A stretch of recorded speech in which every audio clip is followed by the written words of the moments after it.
Many families are currently struggling to work from home while supporting home learning for children.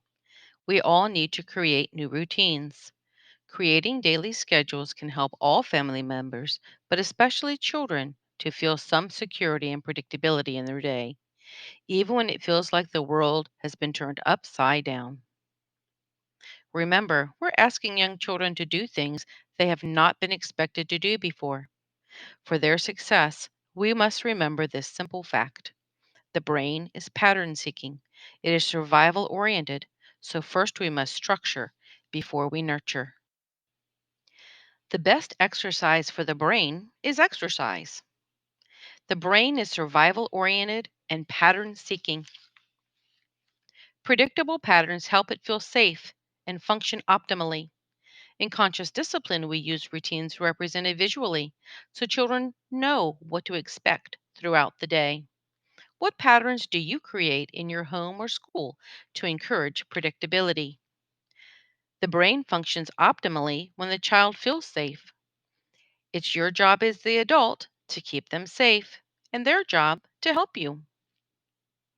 Did you know that standing up makes 10 to 15% more oxygen available to the brain? Make sure to add movement in your schedule. Connections on the outside of the body will build those neural connections on the inside. If you've told a child a million times and they still don't understand, then it's not the child who's the slow learner. Visual supports provide clarity and predictability to routines. A visual provides information that is more concrete, literal, and clear. Many children are visual learners. They think in pictures. Visual schedules would really help them. Visuals can help adults communicate expectations and consequences. When children don't feel confident to raise their hand or speak up, they can use a visual to communicate their wants and needs. It's important to share with families that they will see a reduction of anxiety and problem behaviors if they support their children by using a visual schedule.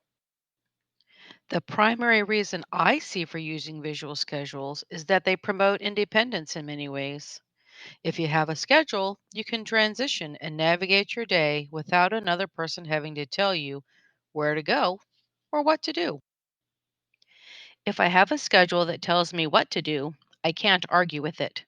I can't tell you how many times as a teacher I've said, let's check the schedule and see what it says, and then have the student follow the direction.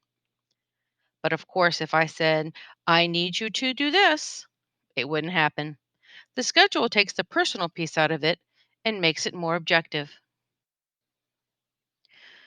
Just like in school, if parents provide schedules for children and they understand what the images are, parents can go about their day and check on their child. The child is using the schedule to help guide them through the day. Imagine if I took your calendar away from you. Would you know when your dentist appointment would be? Do you know the location of your son's soccer game? You might find you keep asking those questions when you don't have a visual to refer to. Have you ever had a student who engages in constant questioning? Sometimes it's because they're anxious about what's going to happen next. A schedule allows them to check their schedule instead of checking with you and learn to independently moderate their anxiety. Reducing anxiety allows them to focus on the task at hand. This is an important concept to share with your families. Families also need to understand that visual schedules give students information about what's going to happen and what is expected. When I check my schedule and it tells me we're going to PE, I know to be prepared to go outside. If it tells me it's time for lunch, I know to prepare myself to enter that loud and smelly cafeteria.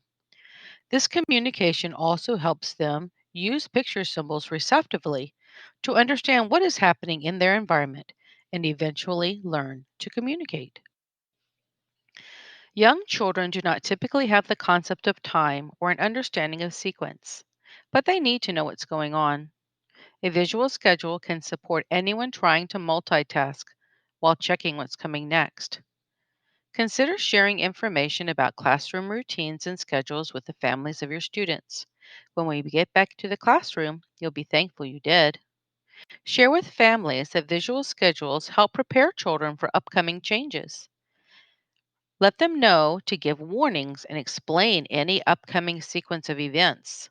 This will help build their sequencing skills by explaining that they have 3 more minutes to play with blocks, then we sing some songs, and then you will get to go outside. Use timers to help prepare students for a change in what's happening. These schedules help nurture confidence in children. When children learn to manage change, they become independent and confident children. The transition process requires a child to switch his attention, giving up something he's currently doing to focus on something new. As brain development and self regulation matures, children get better at making this switch. Remember, each time we guide the child through a transition, he's building foundational skills: the flexibility to shift his attention, how to plan what's going to come next, how to manage those emotions, and how to sequence. This schedule clearly indicate what needs to be done and when it is done. This is Jimmy's home schedule. Remember, you don't really need a printer or laminator to create a schedule, just some paper, a marker, and some stick figures. Post a schedule where everyone in the family can see it. It also helps to have some sort of marker or clip to indicate which activity you're currently engaged in. Make sure to check out the videos we've provided for more examples. First, we do blank, then we do blank. Typically, we set up a non preferred task followed by a preferred task. By using first then statements throughout the day, the child's brain begins to predict what comes next in a variety of situations. If the child is resistant, start with preferred activities followed by another preferred activity. Then move to the non preferred preferred. Then you can finally expand to a three sequence: now, then, and next. Waiting is a very abstract concept. Where do I wait? How long do I wait? What do I do while I'm waiting? In my class, we have several examples of ways to teach children to wait. These are just three. Remember to have families reassess the schedule every few days or at least once a week. Have a family check in to see what's working and what isn't. They may need to add more time for adults to de stress, get some exercise, do something alone in some way. No matter the needs, make sure they give themselves the flexibility to shift their schedules around as needed. Some children will struggle with the schedule adjustments, so remember to prepare them ahead of time for any changes. Make sure to share with families that visual schedules meet the evidence based practice criteria for early childhood, elementary, and middle school age groups. Visual schedules have been shown to increase student engagement. Using visual scripts also increases social interactions. Using picture cues supports play skill development, it increases on task behavior, helps with completing self help skills, and also reduces transition times at home and at school. Make sure to check out these little videos, which might give you some more ideas on what to share with families as they set up their new routine.